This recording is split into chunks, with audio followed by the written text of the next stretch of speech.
Estamos começando mais uma edição do programa Direitos e Deveres de Cidadania em Ação.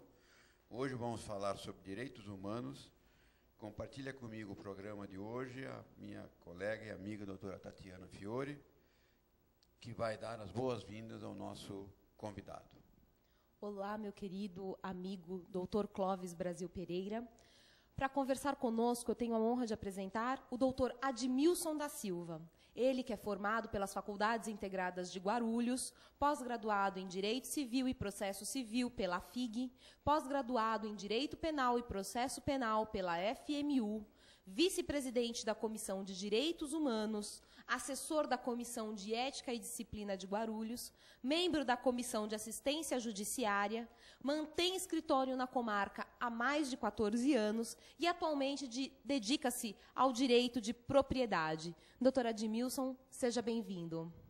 Obrigado. Doutor Admilson, começando o nosso programa de hoje, o nosso bate-papo, gostaria que fosse dito ao nosso telespectador o que você entende por direitos humanos. Bom, na nossa concepção, concepção universal, né, direitos humanos são direitos fundamentais da pessoa. Sem eles, a pessoa não consegue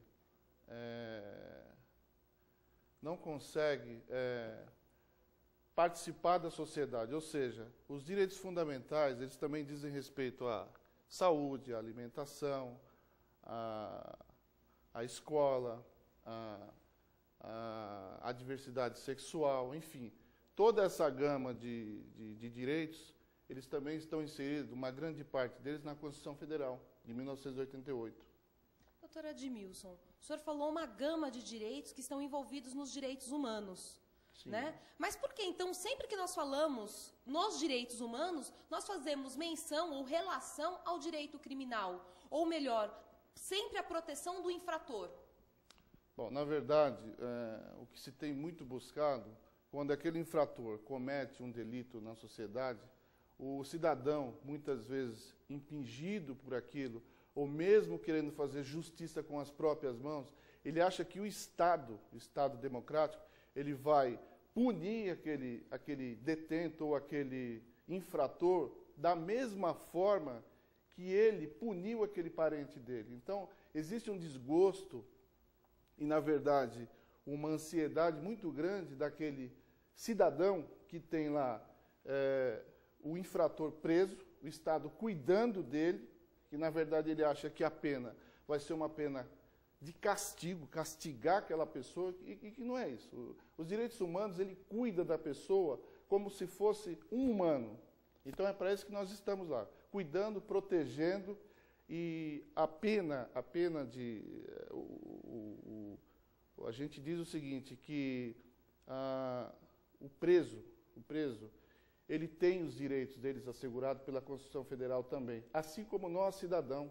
Então, por exemplo, se aquele preso que cumpre uma pena por ter praticado um delito na sociedade, quando ele sair, quando ele cumprir aquela pena dele, que ele voltar para a sociedade, ele precisa ser ressocializado. Ou seja, é o reeducando. E se a sociedade não receber aquela pessoa como um cidadão, com todos os seus direitos assegurados, então não adianta. Ele vai ter que morar onde? Em Marte. Por quê? O Estado Democrático de Direito, felizmente, ele está aqui para proteger o cidadão. E nós falamos de cidadão, nós não estamos falando do delinquente. O delinquente, ele cumpriu pena, ele pagou pela pena dele e agora ele está livre. Retorno à sociedade, quer dizer, cidadão de bem, com todos os seus direitos assegurados pela Constituição Federal. Seria fazer valer, então, todos são iguais perante a lei, sem distinção em nenhuma espécie? Isso mesmo. E, na verdade, é uma distorção essa história de dizer que direitos humanos é só voltado à defesa do marginal. Né? Direitos humanos é voltado à defesa de todos os cidadãos, né? Infrator ou não. Né? Justamente. E, quando se fala em direitos humanos, falamos dos direitos fundamentais. E os direitos fundamentais nós temos na Constituição, desde o artigo 5º, que são os direitos individuais, até o artigo 6º, onde são os direitos sociais, e aí, então, assegura a todos os brasileiros e aos estrangeiros residentes no Brasil, né? Porque a Constituição é uma norma que se dirige aos brasileiros e aos estrangeiros que aqui vivem. Justamente. Né? Mas há uma distorção, principalmente pelos meios de comunicação, né, que vivem da propagação da notícia dos crimes e que ficam fazendo essa apologia de que só se defende direitos humanos do marginal, quando, na verdade, é os direitos humanos das pessoas, sejam elas pessoas de bem, sejam elas pessoas infratoras, né, Admilson? Agora, me diga uma coisa. O artigo 5º, inciso 3 e o 63 da Constituição, diz que ninguém será submetido a tortura nem a tratamento desumano ou degradante. A lei considera crime inafiançável a prática da tortura. Por outro lado, a jurisprudência do STF diz que o uso legítimo das algemas não é arbitrário. Nós temos a súmula vinculante 11 de 2008, né? Diz que só é lícito o uso de algemas em casos de resistência e de fundado receio de fuga ou perigo à integridade física. Afinal, o emprego dessa medida, o uso de algemas, é um balizamento jurídico necessário ou é tortura face ao artigo 5º, inciso 3 da Constituição? Qual é a sua opinião a respeito? Como bem o doutor Clóvis já disse, da súmula vinculante 11 de 2008, é um balizamento realmente da pessoa que está sendo, por exemplo, detida naquele momento. Ou seja, se a pessoa oferece risco à sociedade, naquele momento, vamos imaginar uma pessoa de alta periculosidade, vamos imaginar aí um assassino. Como é que você vai conduzir um assassino, uma pessoa, sem algema? Então, não são todos os casos que tem que se usar algema, é claro, né?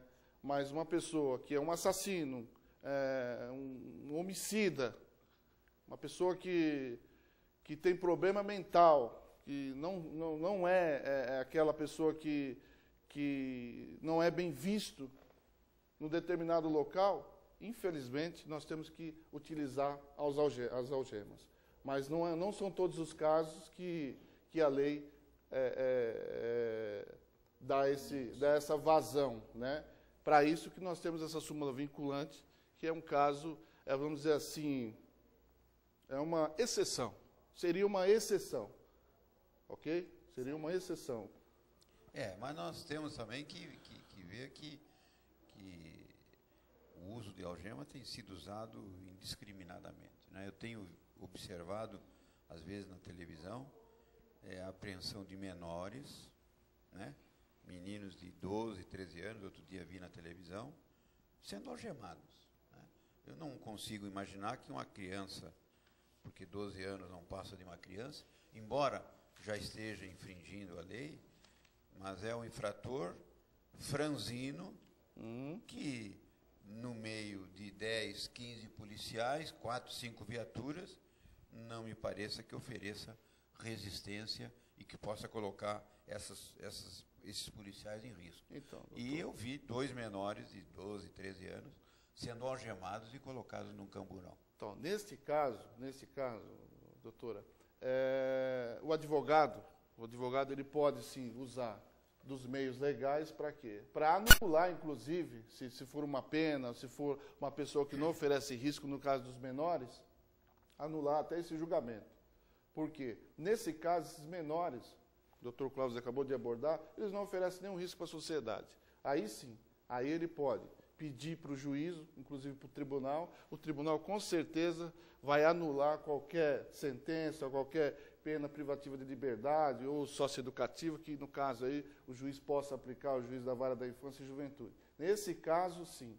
Então, foi o que eu disse. Há uma exceção o uso das algemas, quando a pessoa oferece realmente risco para a sociedade. No caso do jovem aí, do menor infrator, que a gente diz aí, o apreendido, no caso, o apreendido, ele não oferece risco. Não tem cabimento você algemar uma criança. Então, isso aí está fora da realidade e a Comissão de Direitos Humanos não compartilha com esse tipo de tratamento para o menor. Tá? Porque acaba sendo até degradável, né? E desumano. E desumano. Né? Desumano. O papo está muito gostoso e interessante, mas nós vamos a um breve intervalo, doutor.